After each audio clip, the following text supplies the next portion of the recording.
জিততা গেছি রে, জিততা গেছি। বিয়ে করে আমি রান্নাঘর জিততা গেছি।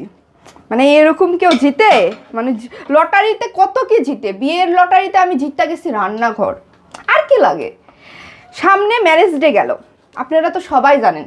পঞ্চম বিবাহবার্ষিক। দাঁড়ান আমি একটু কাজটা থামিয়ে কথা বলি, কারণ কাজের মধ্যে আবার শব্দ হচ্ছে। এই যে দেখতে পাচ্ছেন কতগুলো থালা বাসন ধুতে হবে। যাই হোক, এই কথা পরে বলি। বুয়া গেছে 7 দিনের জন্য ছুটিতে। মেন কথাতে আসি।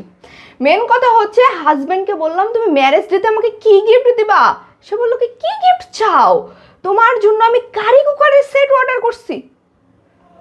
ফার্স্টে তো ভাবছিলাম কি গিফট চাও, তোমার জন্য আমি নেকলেস অর্ডার করছি। কিসের নেকলেস?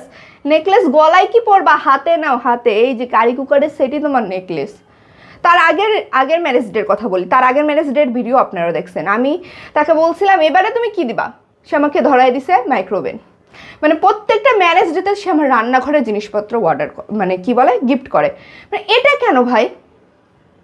মানে সারা জীবন কি আমাকে রান্নাঘরেই রাখবে?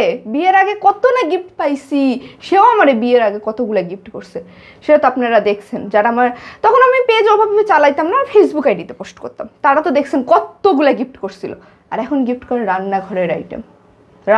রান্নাঘর কাজ করো তুমি।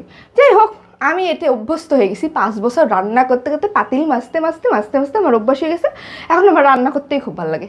এখন আমার রান্নাঘরে জিনিসপত্র দিলেই খুশি হই। কি বলবো, মনে তো এটাই সান্ত্বনা দিতে হবে। হাজব্যান্ড তো দিতেছে না গিফট, হাজব্যান্ড তো দিতেছে না, তো কি করবো? থাক, মনকে এটাই সান্ত্বনা দিই, তোমার হাজব্যান্ড অনেক ভালো, তোমার হাজব্যান্ড তোমার অনেক সেবা যত্ন করে, তোমাকে অনেক গিফট করে। রান্নাঘরে গিফট হয়েছে তো কি হয়েছে, এটাও তো গিফট। এটা কয়জনের হাজব্যান্ড করে? এটাই বলে বলে মনকে সান্ত্বনা দিই, সান্ত্বনা পুরস্কার, মনকে সান্ত্বনা পুরস্কার দিই। এই হচ্ছে বেডি মানুষদের কপাল। সুখ নাই, সুখ নাই, শান্তি নেই, কিচ্ছু নেই জীবনে, কিচ্ছু নেই।